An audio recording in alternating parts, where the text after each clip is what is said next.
विषयों में लगा हुआ मन बंधन का कारण है और भगवान में लगा हुआ मन मोक्ष का कारण है। मन ही बंधन और मोक्ष का कारण है। अगर हमारा मन हमारे वश में नहीं तो भगवत प्राप्ति किसको होनी है? जिसका मन वश में नहीं है उसके द्वारा योग सिद्धि होना कठिन है। कारण कि योग की सिद्धि में मन का वश में ना होना जितना बाधक है उतनी मन की चंचलता बाधक नहीं है। जैसे पतिव्रता स्त्री मन को वश में तो रखती है पर वो एकाग्र नहीं रहती, अपने पति की सेवा में मस्त रहती। मन वश में होने पर उपासक मन को जहां लगाना चाहे वहां लगा सकता है, जितनी देर लगाना चाहे उतनी देर लगा सकता है, जहां से हटाना चाहे वहां से हटा सकता है। प्रायः साधकों की ये प्रवृत्ति होती है कि वे साधन तो श्रद्धा पूर्वक करते हैं और उनके प्रयत्न में शिथिलता रहती है। जिस साधक में संयम नहीं है वो साधना फलीभूत नहीं होती। कभी व्यभिचार कर लिया, कभी ये कर लिया, कभी ऐसे, कभी गंदा दृश्य देख लिया, कभी गंदे लोगों के बीच में बैठ गए, खान पान गंदा, वो सब कूड़ा करकट जिंदगी होती है। प्रायः साधकों की ये प्रवृत्ति होती है कि वे साधन तो श्रद्धा पूर्वक करते हैं पर उनके प्रयत्न में शिथिलता रहती है, जिससे साधक में संयम नहीं रहता। अर्थात मन और इंद्रियां अंतःकरण का पूर्णतः संयम होना अत्यंत आवश्यक है। मन, बुद्धि, चित्त, अहंकार ये भगवान में लगना अत्यंत आवश्यक है। इसलिए भगवान कह रहे योग की प्राप्ति कठिन है। परमात्मा सदा सर्वत्र विद्यमान रहते हुए भी जल्दी दृष्टि में नहीं आता, माया का पर्दा लगाए हुए छुपा रहता है। भगवान की तरफ चलने वाले ये मांस आदि में जैसी अरुचि करते हैं वैसी अरुचि स्त्री भोग में नहीं करते। जैसे मांस है, मदिरा है, जुआ है, अरे हम तो वैष्णव, हम तो साधु हैं, हम तो भक्त हैं, फिर पर स्त्री और स्त्री गमन की तरफ ऐसी गंदी दृष्टि क्यों नहीं रखते? वही घृणा दृष्टि रखो जैसे मांस में, जैसे मदिरा में बिल्कुल एक ही उसमें कलयुग इन पांचों में वास करता है। पर स्त्री गमन करने वाला कभी साधक भगवत प्राप्ति नहीं कर सकता। जैसी मांस आदि में अरुचि है वैसी अरुचि विषय भोग में क्यों नहीं होती? विषय भोग भी तो उतना ही निषिद्ध है जितना मांस मदिरा, पर साधक इसको उस कोटि में नहीं लेता। झांक ताक इधर उधर, गंदी बात, गंदा दृश्य। कारण कि विषय भोगों का पूर्व जन्म से अभ्यास है तो उसे मांस आदि की तरह ग्लानि या घृणा नहीं होती। नहीं, वैसे ही है जैसे मांस मदिरा वैसे स्त्री गमन। मांस आदि सर्वथा निषिद्ध वस्तु खाने से पतन तो होता ही है, पर उससे भी ज्यादा पतन होता है पर स्त्री गमन से। राग पूर्वक साधक बंध जाता है। विषय के भोगने से साधक का बहुत नाश होता है।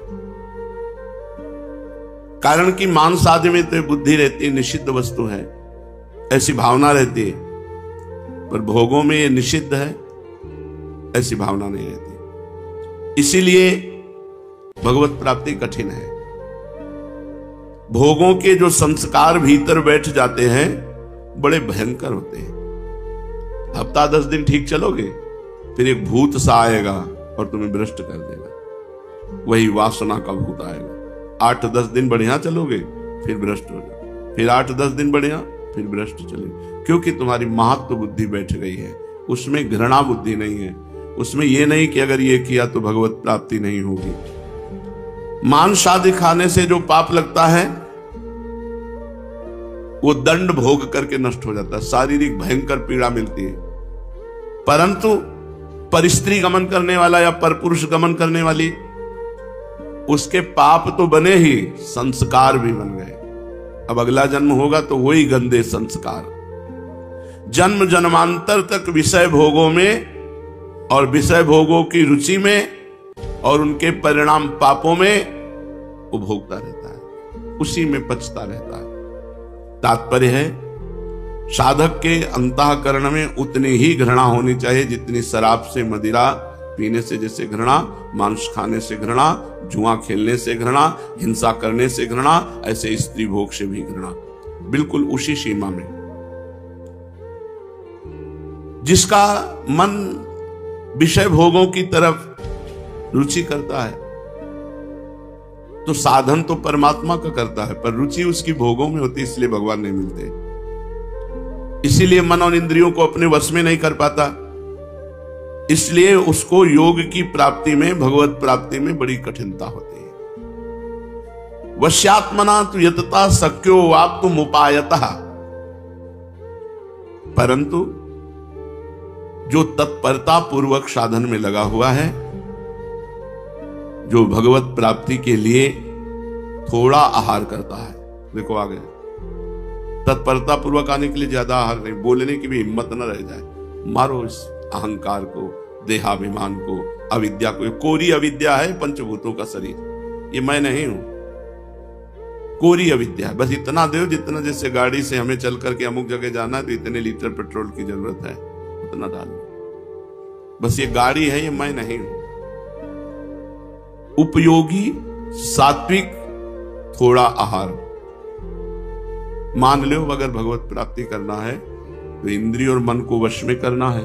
इंद्रिय और मन को वश में करना तो पहले विचार में रख लो, जैसे मांस घृणित, मदिरा निषिद्ध, जुआ हिंसा पाप, ऐसे स्त्री गमन पाप, हस्त मैथुन पाप, जो और प्रकार से हम अपने ब्रह्मचर्य का नाश करते हैं, बिल्कुल उसी तरह पाप है। आप कैसे भगवत प्राप्ति कर सकते हैं? अब कैसे चलना चाहिए भगवत प्राप्ति के लिए? तो पहला शब्द है आहार शुद्ध, उपयोगी अर्थात साधन उपयोगी आहार, थोड़ा आहार, शतोगुणी भगवद अर्पित किया हुआ, और भोजन पाते समय नाम जप, नाम कीर्तन सुनते हुए, नाम जप करते हुए भोजन पावे। दूसरा सोना, शयन। ऐसा अभ्यास करो आप कि नींद के लिए सो ही मती, नाम जप करते हुए लेट गए और नाम में तन्मयता कर रहे हैं, बड़ा आनंद आता है। करवट लेकर बस नाम जप शुरू, कब सो गए पता नहीं, जब जगे तो फिर नाम जप चल रहा है। हम सोने के लिए नहीं लेटते, हम भजन के लिए। बैठे बैठे थक गए, अब 4-6 घंटे लेटे, नींद आई तो आई, जितना आई नहीं तो खूब डट के नाम चल रहा है। और जागना, जागने में हर समय सावधान रहे कि भजन ना, अगर प्राण स्थूल होंगे तो आपका भजन नहीं चल पाएगा। प्राण सूक्ष्म होना अत्यंत आवश्यक है। देखो भोरी सखी जी सेवा कुंज में जो बंदर चने नहीं खाते थे, टुड्डियां, उनको बीन कर, क्यों?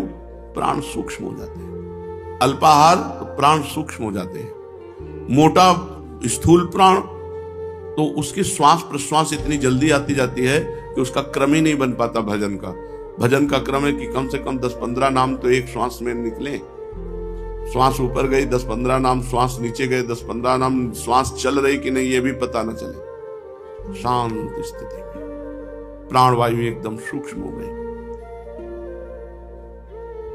जागना बड़ी सावधानी से, जब तक निद्रा की स्थिति में न पहुंच जाए तब तक हमारा कोई संकल्प न बनने पावे, गंदी बात न चलने पावे, कोई चिंतन न चलने पावे। नियमों का नियत रूप से दृढ़ता पूर्वक पालन। जो नियम लिए, 30 मिनट बैठते हो आसन में, 29 नहीं होने पाए, चाहे जितना दर्द हो उस समय चिंतन करो मैं शरीर नहीं हूं, और 30 मिनट क्रॉस के बाद ही पैर हटाओ। जो नियम लो दृढ़ता पूर्वक उसका पालन करो। जिसका मन इस तरह से, भोजन शुद्ध, सोना ठीक, जागना ठीक, नियम नियत रूप से दृढ़ता पूर्वक पालन, तो मन वश में होने लगता है। भगवान कह रहे हैं वश्यात्मना तु यतता शक्यो वाप्तुम उपायतः। ऐसे उपाय करने से मन धीरे धीरे वश में होने लगता है। इतमे मति, ये मेरा मत है। वश्यात्मा होने का उपाय सबसे पहले अपने आप को समझे कि मैं कोई भोगी नहीं हूं, मैं भक्त हूं, भगवान का प्राप्त करने के लिए साधन कर रहा हूं, मैं भगवान का हूं और केवल भगवान मुझे चाहिए, भगवान को ही प्राप्त करना मेरा काम है। मैं सेवक हूं, मेरा सेवा करना ही कर्तव्य है, किसी से भी कुछ चाहना मेरा काम नहीं है। इस तरह अपनी अहमता का परिवर्तन कर दिया जाए तो मन बहुत जल्दी वश में हो जाए। जब मन शुद्ध हो जाता है तब वह स्वतः वश में हो जाता है। मन में उत्पत्ति विनाशशील वस्तुओं का राग रहना ही मन की अशुद्धि है।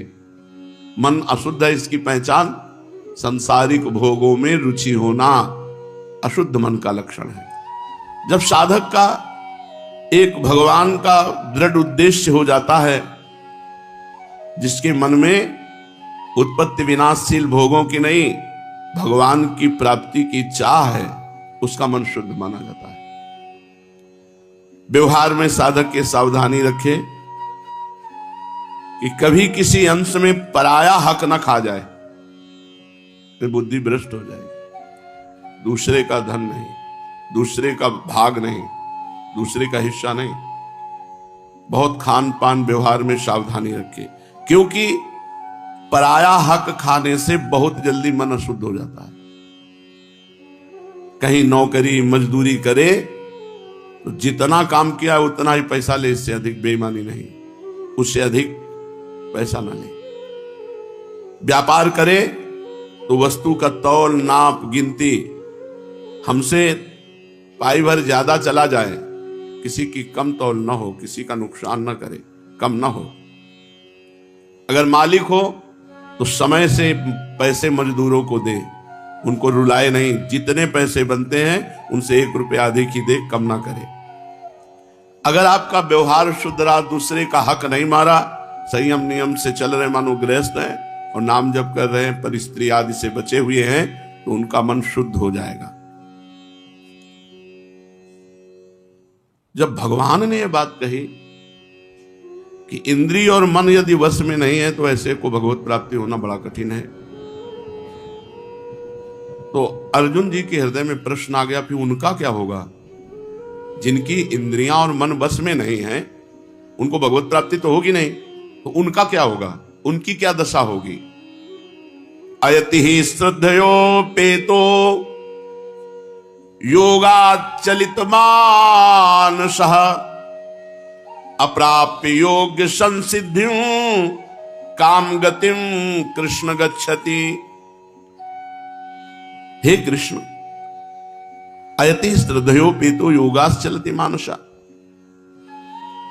जिसकी श्रद्धा है, साधना करता है, नाम जप करता है, भगवान का ध्यान करता है, सत्संग करता है, स्वाध्याय करता है, श्रद्धा है उसकी, पर अंतःकरण वश में नहीं है। बहुत बढ़िया प्रश्न किया। नाम जप करता है, भगवान पे पूर्ण श्रद्धा है, ध्यान करता है, सत्संग करता है, स्वाध्याय करता है, तीर्थयाटन करता है, सब करता है, पर मन वश में नहीं, अंतःकरण वश में नहीं। और आपने कहा कि जिसका मन वश में नहीं उसको भगवत प्राप्ति नहीं होती। तो ऐसे साधक का अंत समय में संसार राग तो रहता ही है, विषयों का चिंतन होने से अपने साधन से विचलित हो जाएगा, अपने लक्ष्य पर स्थिर ना रहेगा, तो उसकी गति क्या होगी? जो श्रद्धावान है, भगवान का भजन करता है, पर मन विजयी नहीं हुआ, भगवत प्राप्ति नहीं हुई, तो उसकी गति क्या होगी? अप्राप्य योग संसिद्धिम काम गतिम कृष्ण गच्छति। अब चूंकि विषयासक्ति है, इसीलिए मन को वश में नहीं कर पाया, असावधानी के कारण अंतःकरण में संसार का राग बसा हुआ है, भोगों का, तो अंतिम समय भोगों का चिंतन होगा, मन विचलित हो जाएगा, साधन से हट जाएगा, पक्का हट जाएगा। इस कारण उसको भगवत प्राप्ति तो होगी नहीं। फिर उसकी गति क्या होगी? क्योंकि भगवान है तो सीधे बताएंगे, कोई पढ़ लिख के थोड़ी हो, तो भगवान है, न्यायाधीश है, अखिल लोक ब्रह्मांडों के मालिक हैं, तो सीधे बताएंगे। तात्पर्य को पाप करना नहीं चाहता, वो तो भजन साधन श्रद्धा स्वाध्याय तपस्या आदि कर रहा है। अतः मेरी मति है कि नरक तो जाएगा नहीं, विषया शक्ति है, मन वश में नहीं कर पाया, नरक तो जाएगा नहीं, और स्वर्ग भी नहीं जाएगा, क्योंकि उसको स्वर्ग की कोई कामना ही नहीं थी, वो तो भगवान का भगत था। तो श्रद्धा पूर्वक साधन में लगा होने से उसका पुनर्जन्म भी हो सकता नहीं। बड़ी सुंदर बात है।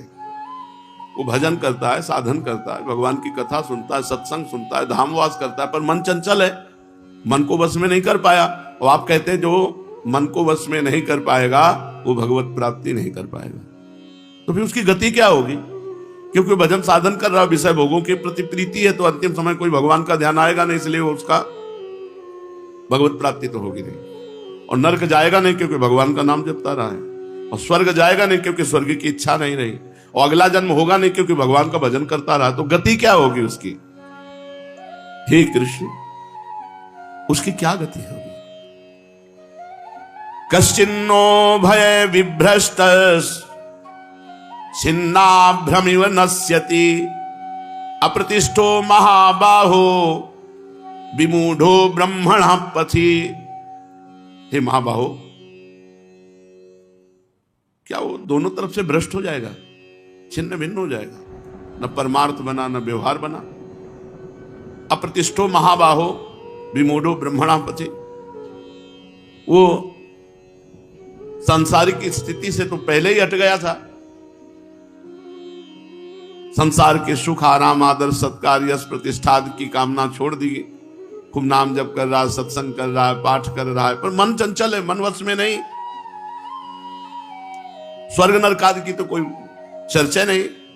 संसार का आश्रय छोड़कर बहुत सुंदर प्रसंग चल रहा है, बड़ी हिम्मत देने वाला है। संसार का तो संग छोड़ दिया, भगवान के मार्ग में चल रहा है। जीवित अवस्था में अंतःकरण वश में नहीं कर पाया, इसलिए भगवत प्राप्ति नहीं हुई, और अंत समय भगवान का चिंतन नहीं हुआ। कच्चिन्नो भय विभ्रष्ट छिन्ना भ्रमिव नश्यति। ऐसा साधक क्या दोनों ओर से भ्रष्ट हो जाएगा?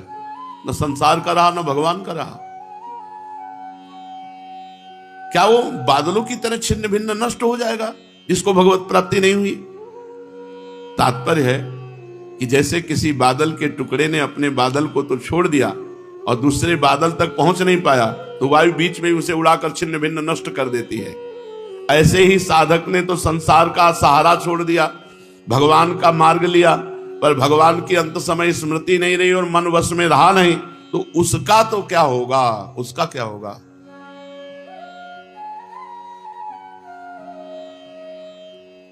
साधक संसार को छोड़ा है, परमात्मा के मार्ग में चला है। अर्जुन का प्रश्न है कि भगवान का अंश है जीव, कभी भगवत तत्व का अभाव तो हो नहीं सकता, और उसके भीतर प्रत्येक साधक के भीतर कहीं ना कहीं भगवान के प्रति तो भाव है, तभी तो चला इस मार्ग में। पर संसार का आकर्षण नहीं छूट पा रहा, खास बात है। तो उसकी गति क्या होगी?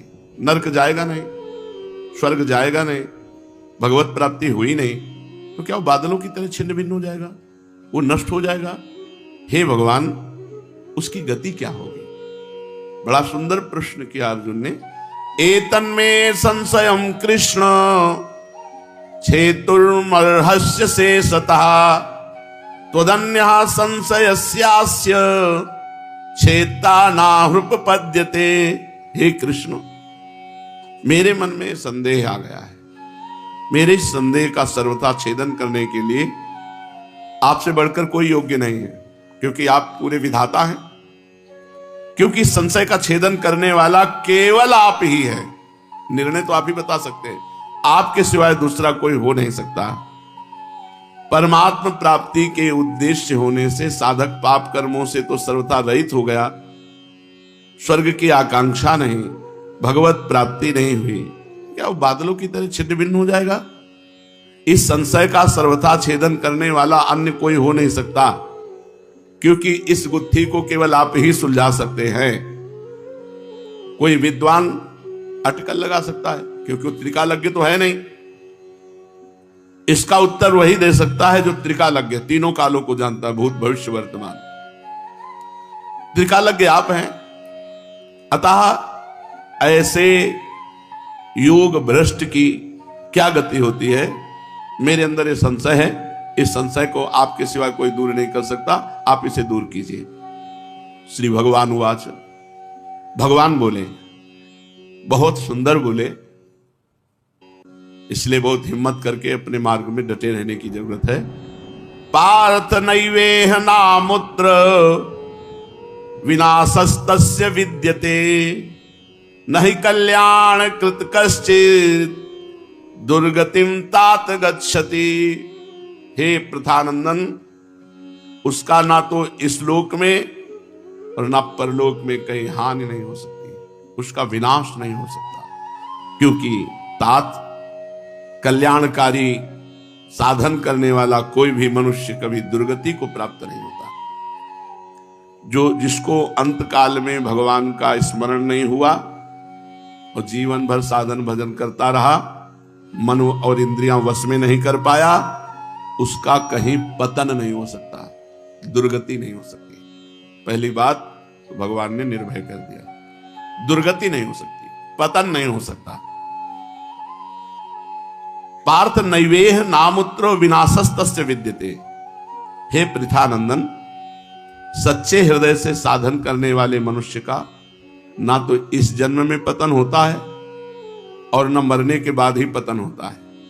तात्पर्य है कि उसकी भजन में जितनी स्थिति बन चुकी है, उससे नीचे वो कभी गिर ही नहीं सकता। ये बहुत सुंदर बात भगवान के सिद्धांत में है, तभी हम लोगों की विजय है, नहीं तो दुर्गति पक्की है। क्योंकि मन वश में नहीं, इंद्रियां वश में नहीं, जब जो चाहे वो सब इनकी चाल चलती रहती है। पर हमसे जितना साधन भजन बन गया, अब इससे नीचे नहीं कोई गिरा सकता, उससे नीचे वो नहीं गिरता। उसकी भजन साधन सामग्री अविनाशी है, कभी नष्ट नहीं होती। राधा राधा राधा। उसकी भजन साधना अविनाशी है, कभी नष्ट नहीं होती। उसका उद्देश्य भी कभी नहीं बदल सकता। जय हो।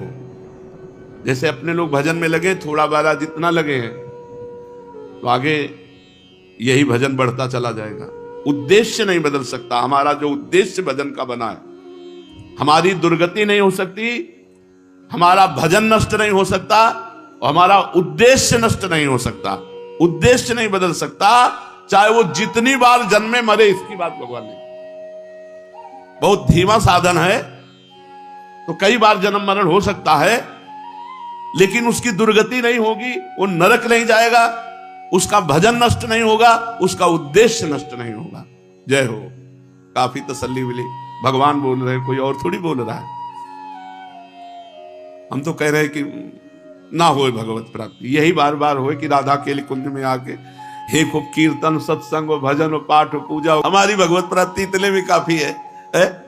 इतने। अरे वृंदावन धाम का वास है भाई, रोज प्रातः कालीन सत्संग है और भगवत कीर्तन, भगवत वाणी पाठ और श्री जी का दुलार और आरती पूरा, और हमें कौन सी भगवत प्राप्ति चाहिए?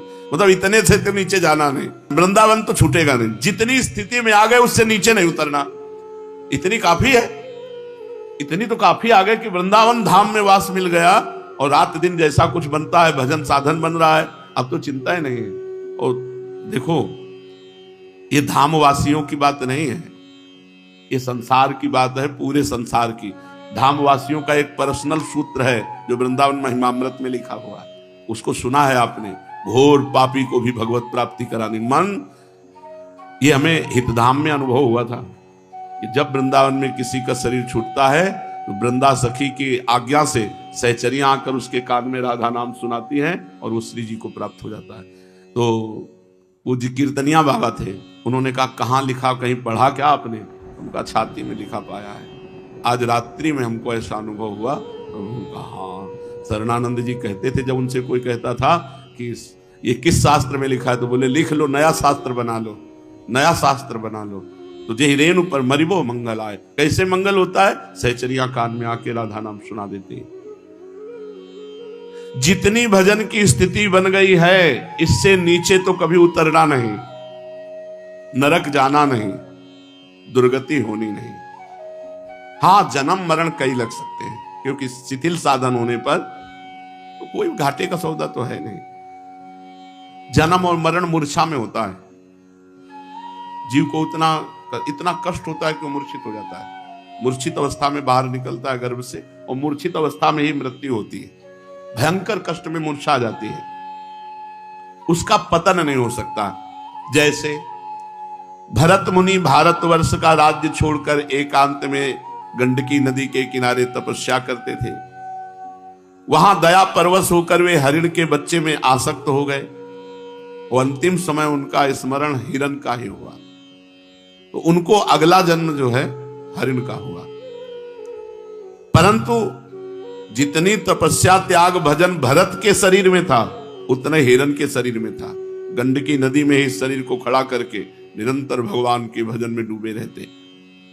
जितनी साधन सामग्री इकट्ठा थी वो हरिण के जन्म में भी नष्ट नहीं हुई। उनको हरिण के जन्म में भी पूर्व जन्म की बात याद थी कि मैं पूर्व जन्म में राजा भरत था और भजन साधन करके हिरण के चक्कर में फंस के हिरण बना। अतः वे हरिण जन्म में बचपन से ही अपनी मां के साथ नहीं रहे, कभी हरे पत्ते नहीं खाए कि आसक्ति ना हो जाए, सूखे पत्ते खाते। तात्पर्य यह है कि अपनी स्थिति से ना गिरने के कारण हरिण के जन्म में भी उनकी वही साधना चलती रही, उनका पतन नहीं हुआ। इस तरह से पहले मनुष्य जन्म में जिनका स्वभाव सेवा करने का, जप ध्यान करने का रहा है, विचार अपना उद्धार करने का रहा है, वे किसी कारणवश अंत समय में योग भ्रष्ट हो जाएं और पशु पक्षी बन जाएं तो उनको बहुत अच्छी जगह पशु पक्षी, एक भी माला जपा है वो तुम्हारे जीवन में मंगल करेगा। ये भी अविश्वास मत करो कि इतना माला जप करे, इतना भजन करे, कुछ होगा कि नहीं होगा। देख लो, पशु पक्षी भी बनेंगे तो बहुत वीआईपी जगह के और बहुत अच्छा वातावरण उनको मिलेगा, भागवतिक वातावरण मिलेगा। अब जैसे यहां भी तो है कुत्ते कबूतर, धाम में पशु पक्षी सब हैं मंगल में। वृंदावन धाम के पशु पक्षी भगवान नाम कीर्तन सुन रहे हैं, खूब अंगूर और फल फूल सेव संतरा लोग आते हैं, बंदरों को डालते, खूब खा पी रहे हैं, भगवान का चिंतन भजन हो रहा है। अब ये भगवान का भजन करते हैं, ये गुटुर गु राधे श्याम करते हैं। तुम्हें क्या पता, ये जो कबूतर हैं ये सब भगवान नाम जप करते हैं। मोर पुकारता रहता, कहाँ हो पियाज, कहाँ हो पियाज, सब ये इनकी भाषा समझनी। उसका भजन स्वभाव संस्कार नष्ट नहीं होगा। कितने ऐसे हमने कुत्ते देखे कि आरती हो रही है तो जैसे शंख बज रहा है वैसे वो ऐसे शुरू कर देते, वो सब भागवतिक है। और गौर से देखो, वृंदावन के कुत्तों के अलग अलग तिलक लगे मिलेंगे, किसी के रामानंदी तिलक, किसी के राधा वल्लभी तिलक, अलग अलग सब तिलक मिलेंगे। देखना अलग अलग बनावट होती। मान लो अब चूक हो गई, जब इतने बड़े महापुरुष भरत जी हिरण बन सकते हैं तो हम लोगों का हरिराम व्यास जी तो मनाते हैं, हो मन वृंदावन को स्वान, हमें वृंदावन का कुत्ता बना दिया जाए। श्रीपाद प्रबोधानंद जी कहते नाली का कीड़ा बना दिया जाए। ऐसे बहुत से उदाहरण आते हैं कि कोई दूसरे जन्म में ऊंट बन गया, हाथी बन गया, पर उसे ऐसी जगह मिलेगी जहां रोज भगवान का नाम कीर्तन सुन। अब एक हाथी है जहां रोज आरती पूजा का घंटा बजाता है, वो भी तो हाथी है। तो देखो पूर्व जन्म के भजन से कैसा हाथी बना कि खूब पकवान और खूब मीठा, सब अच्छे अच्छे पदार्थ खाने को मिलते हैं, और रमण बिहारी की जब आरती होती तो घंटा बजाता है। कितनी बड़ी बात है, पशु योनि में होकर भगवत आराधना बन रही।